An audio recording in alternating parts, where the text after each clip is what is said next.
why did I do this? This is so scary.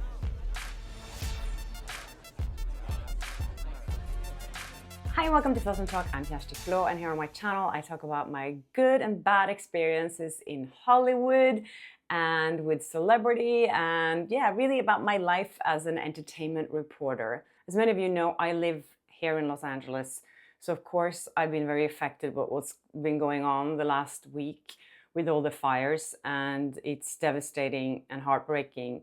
And I can see it from my terrace. I live in West Hollywood, and from the terrace I could watch how the fire was getting bigger and bigger out in Pacific Palisades. The whole sky was just like turning into like one big cloud of smoke. And then on Wednesday night, there was another fire up on Sunset, which is 10 minutes from where I live. So we had to pack our bags and sit ready to evacuate and run around in our apartment trying to find things, you know, that you care about and you don't want to lose. It was really a devastating feeling, and just imagining to lose everything that you own. Oh my God. So I'm so sorry to everyone that have experienced losing things in this horrific disaster. And yeah, my heart goes out to everyone. It feels so pointless to talk about anything else right now when this is happening in my backyard. But I wanted to take this opportunity to talk about some positive things. First of all, thank you so much for all the support that you gave Nikki Liebermann, who was on my show a few days ago. She shared her experience when she was accused of being a part of the smear campaign against Blake Lively. And she has a little message for you all, so I'm going to play it. Hello everyone, it is Nikki, aka Thick Jewish Girl. I just want to get on here and thank you from the bottom of my heart for all of the supportive comments that you left under Kjersti's last video, and thank you, Kjersti, for sharing your platform with me so that I could speak my truth. I'm not gonna lie, when Blake Lively first accused me of being part of her smear campaign, I was in a pretty dark place, but your support really showed me what it looks like when women are supporting other women and people are supporting other people, and it inspired me to start my own podcast called Thick of It. I'm really excited to be talking about navigating life as a woman in her mid-20s, sharing my relatable journey of self-discovery, confidence, and finding my place in the world. So tune in for unfiltered videos, down-to-earth conversations, and yeah, I hope you'll join. My socials are all right here. And again, thank you. Yes, so thank you guys for showing her love, and please keep showing her love. I'll leave links to her socials below so you can keep following her and supporting her on her new journey. On a lighter note, I've been asked so many times to how I pronounce my name, so I just wanted to give a crash course right now. Kjersti. So it's basically a soft sh, which doesn't really exist in English phonetically, I think. Here people will say sh, but it's actually sh. So it's pronounced Kjersti. Okay.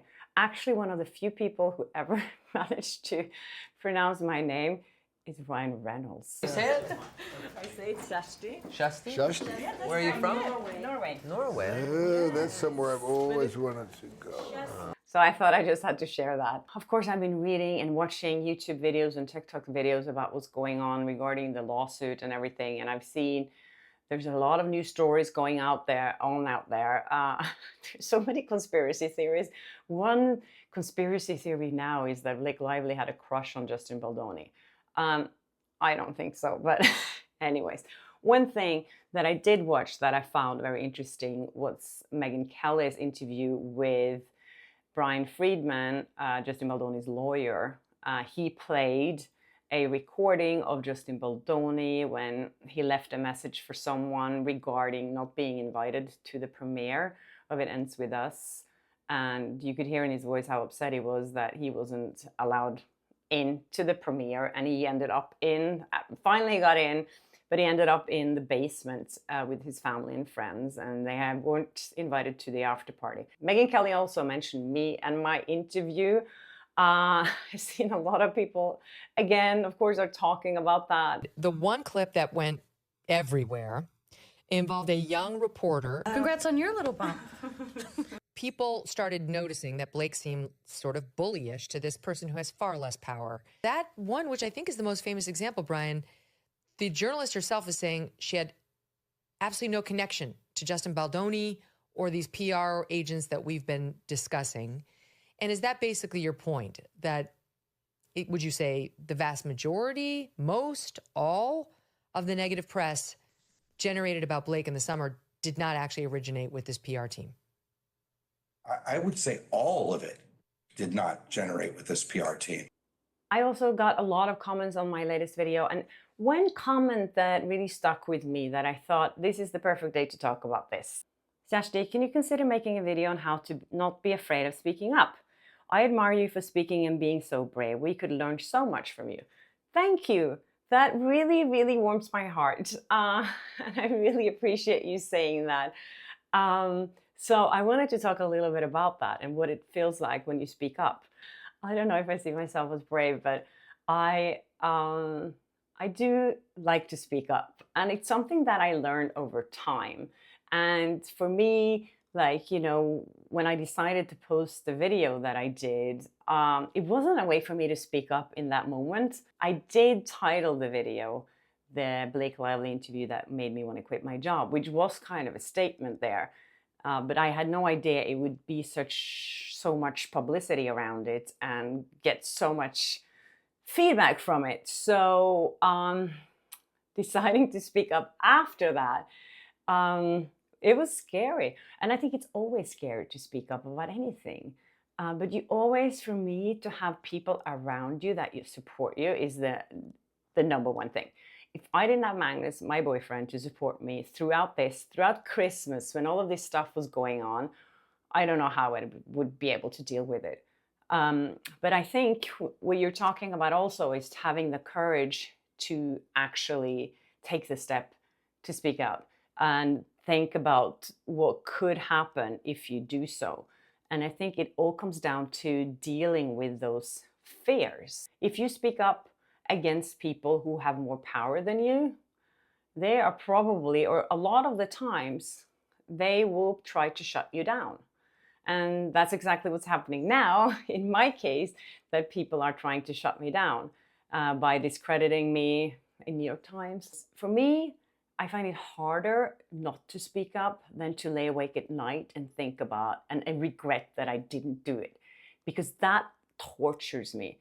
The feeling like, oh, I should have said that. I mean, everyone has had that feeling that you see someone and you want to go up and confront that person and then you don't do it. And then you come home and you're like, your mind is going crazy and you're like, oh, I should have said that. Why didn't I say that? And you're really like killing yourself over it. And I've done that so many times in my life. But then, I don't know, about maybe 10 years ago, I started dealing with those fears of confronting people, and I started doing it. And if you've seen my video where I sued the Hollywood Foreign Press Association, the organization that owned the rights to the Golden Globes before they sold it a few years ago, that was the first time I really took a stand, and I did it publicly, and it was so scary. And in that moment when you do it, it might feel like, why did I do this? This is so scary. But then afterwards, the reward that you feel for doing it, I think it's priceless. I did receive another comment this week regarding that. I just wanted to share that because this is what makes it worth it. He says, "You inspired me to speak publicly for the first time of my experiences with the entertainment industry as a professional performer of 10 years in UK musical theatre scene. Strength and beauty, character is contagious." I mean, I inspired someone to speak up. That is amazing. I am so happy to hear that. And thank you for sharing that. So the thing is, you always have to remember when you speak out about something is that you're not alone. A lot of people will agree with you. And what I do before I speak up about something, I would always ask people that I trust, should I say this? Should I do this? You know, if you have people around you that you can ask about these things and you know that they will be there to support you, because sometimes it can be tough and people come after you. you know, for me now speaking up about my experiences with a Hollywood star, a lot of people love that Hollywood star, and they don't want anyone to say anything bad about her, and then they attack me for being honest about my bad experience. And of course, you know, during Christmas, I had to ask Magnus to open my Instagram because I couldn't read my messages because there was so much hate against me. And that is horrible. And I tried to be the person that is just like, oh, I don't care. I don't care about hate or troll. But of course you do, because you're a human being and you have feelings. So a part of this for me has been to try to learn how to deal with those feelings and find tools to deal with those feelings and try to shut it off. I don't like the expression, find your voice. People here in Hollywood always talking about, and then I found my voice. Your voice is there and it's not missing. You just have to find the courage to use your voice. And that comes from within, and that comes from people you surround yourself with. And for me, having you guys out there watching my videos and commenting on them and giving me so much positive feedback, that is such an enormous reward, and it really makes it all worth it for me. Because as I said, you know, you have ups and downs, and some days it can be really hard. And I think sometimes when you speak up, it doesn't give you an instant reward, but then maybe down the line it will. And you know, when I did that interview with Blake Lively, that was 8 years ago. But at that time, if I would have spoken out about that situation, I probably would have jeopardized my job, because I would have gotten blacklisted from her publicist, from the studios. I wouldn't be able to interview her or a lot of other celebrities probably again. So to me, it wasn't worth it then. So that's something you always have to consider. Is it worth it or is it not? Sometimes, you know, you have to let things slide. How important is it to you to speak up about something? And the thing is, I am scared of so many things, including speaking in public. I hate it so much. Being in front of people speaking, it's like my biggest fear, but I still do it. I was moderating an event here in Hollywood. I've been doing it for 6 years in a row with so many people in the audience. And the first time they asked me to do it, I was like, no way. But then I was like, I'm going to do it. I'm just going to push myself into the situation that I really hate. But I'm still going to do it. And I hated it. And I still do. But then when I'm done, I'm like, okay, I did that. I can be proud of myself for, you know, conquering my fears in the moment. A lot of people think that I'm not nervous when I sit down and interview people. That's wrong. I am so nervous most of the time when I sit and interview people, but I found techniques to hide it. So it looks like I'm really relaxed. I don't know. Maybe sometimes it looks like I'm nervous too, but I'm not nervous necessarily to sit there and talk to that specific person, but I'm nervous about the situation, what can go wrong. If something like what happened with Blake Lively happens, you know, it's not a good feeling and you feel like you didn't do a good job. I feel like you just need to give yourself some slack and think that, you know, if you don't speak up this time, maybe you'll do it next time. But always remember, your opinion matters. And that's also something I welcome here on my channel to everyone that's in the comment section, as long as it's not like hating on people or being rude. I welcome all opinions, and I think it's so important that we welcome all opinions. And anyways, thank you guys for watching. I'm sure there will be more updates very soon.